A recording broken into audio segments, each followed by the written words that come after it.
This is Oscar Bevis for IFL TV. Denzel Bentley joins you, my man. Pleasure as always. Good to see you.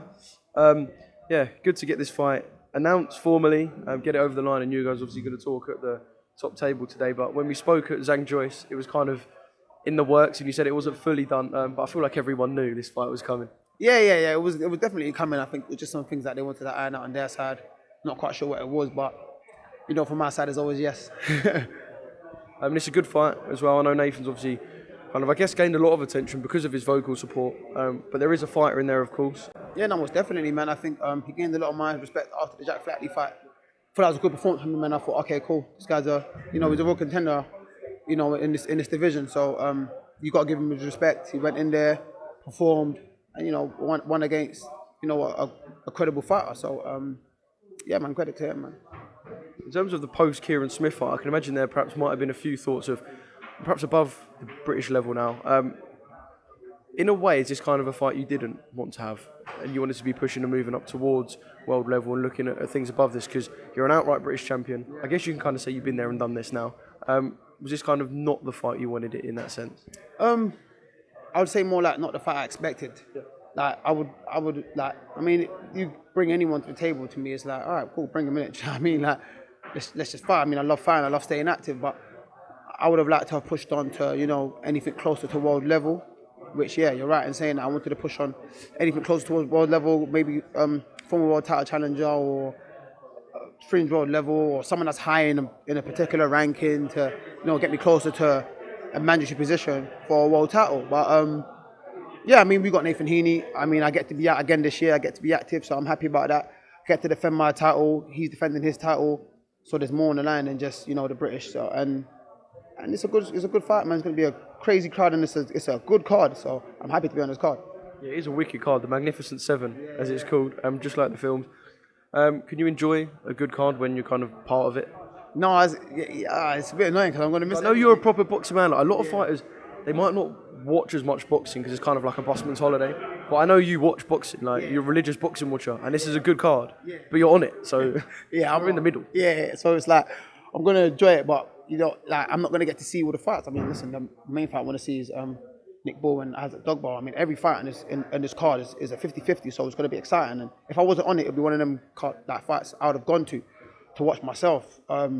But I mean, I get to be on it, so I guess that's a good thing. But I'm have to stay locked in and just not think about anything that's going on that night. So yeah, it is what it is. But I'm excited to be on it. Whether I watch it back or not, I don't know. But I hope you watch the highlights and see what happened and stuff like that. But yeah. Yeah, fully focused, of course, on yourself. Because it was such a blitz job against Kieran Smith last time.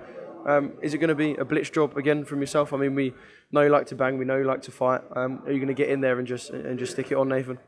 You know what, I don't know. I think with Kieran Smith, I think he underestimated me a bit. I think he thought I found it hard with Southpaw, so he thought he was going to trick his way around me. But yeah, so he ended up finding out about that. And then I think Nathan kind of realises the job at hand. So, and of course, it's for the British title, which he says is his dream. So, he's gonna be his best. He's gonna bring the best version of himself possible. So, I've got to prepare for the best Nathan Heaney out there, like even better than the performance against Jack Flatley. So. I don't think it will be a blitz job. I mean, if it is, I'll be happy. But I don't think it'll be a blitz job. But I do think I can stop him. And you know what's going to come afterwards, the Hamza Shearer stuff. Obviously, he's got a date locked in with Liam Williams. But, mate, it's every time. I can imagine you've already had it about 10 times a day. It's inescapable. It's that big and good of a fight now. You and Hamza, it's just inescapable when we're kind of talking about boxing. Yeah, no, 100%, man. I mean, I'd love that fight, man. I wanted that fight when it first got put to me. You know what I mean? And that was like, what? Before I fought Linus. That fight first got put to me, and I said yes then. So it's always yes for me. But of course, you can see where it's going. They're building it. They're trying to get us, into a good position to be able to, earn financially off it and potentially get a world title shot off the back of it, which I can't argue with. I can't complain with. So I'm happy about that. And whenever he's ready or whenever the time is right, then, we can get it cracking. But if not, then obviously, of course, I want to move on to world level. I'm sure he does as well. And he's got a good fight coming up. So yeah, good luck to him, man. How does that fight go between him and Liam Williams? I think he wins. I think Liam Williams has been struggling to take a good shot recently since the Andrade fight, and he hasn't really looked the same. He hasn't looked the same to me at all. So I think Hamza wins that. Hamza's got a very good jab. Eubank put Williams down about 4 times with his jab. So I think Williams going to struggle a bit with the height and distance of Hamza as well. Then again, saying that he went and fought Fox and just ran straight through him, but that was a different Williams, so I don't think he'll struggle with the height and none of that stuff. But I just think Hamza wins. And in terms of world level, how do you kind of assess it all at the moment? I can imagine you're perhaps looking at it and looking for gaps and kind of places where you can fit in and fights that are there to be made. How do you kind of assess the world scene at middle at the moment? It's a bit of a shambles, isn't it? Like, just being honest, a bit of a shambles. Like, I mean, I want to fight a real, like, good champion, man. I mean, I did, and I fell short, so can't complain about that. But I mean, like, I want to win world title for a real good champion. But it's just that the games in the state right now, or the divisions in the state right now. You got Big Charlo that don't really know what he's doing. He's coming back to fight at a catch weight against Jose Benavidez, and whether he can make middle or not, we don't know. He might want to move up the super middle. He's talking about a fight of Canelo, but you can't keep holding that belt. I mean, as soon as he's back active again, he's got to let everyone know what he's doing with that WBC title.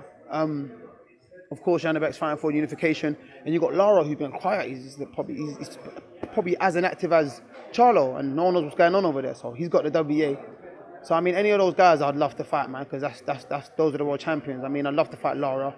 He's been quite inactive, but I think he's a good fight. I mean, if he gets a fight in between and I fight him, that'd be great. Rematch of Janabek, that'd be awesome, because that's 2 world titles, and Charlo as well. I'd love to fight as well, man. That'd be an opportunity of a lifetime. Yeah, I suppose when you're fighters who are financially beneficial to the governing bodies, you're perhaps never going to get pushed on your lack of activity, are you? Yeah, and that's a bit of a problem, because you're not keeping the division rolling, you're not keeping it moving. There's other guys that, want a shot at this, and there's other guys that are willing to prove that they can be financially beneficial to the governing body or to the sport. Do you know what I mean? You're not giving a position they was all once in as well. It's not like they were just born as a world champion. You're right. Some fighters they got there and then they realised, there's a real selling point with this guy. They've got to this point and you can push them. So it's like you got to give other fighters a chance. You never know who the next star is. You're not giving fighters the opportunity to spread their wings, because you're just holding them back, and they're in fights that don't really mean much because there's no world title and that. And I mean, I know fans nowadays, they follow people, but unless you're like built from a start from the beginning, they follow titles, and until you win a title, you can't say titles don't mean nothing. Like, you got fighters there, like, regardless of if they fight or not, they're going to sell out. I mean, regardless of if it's a title or not, they're going to sell out arenas. Those fighters have won world titles. And now it's like, we've won world titles, multiple world titles. Now it doesn't really matter what we do. Whatever we do is going to sell, because we've set our stall in it. Yeah. So, I mean, they've got to keep the division moving, man. I guess you will be in the position to just sit on your money with your feet resting on one of the belts in a couple of years. Let's hope and pray, man.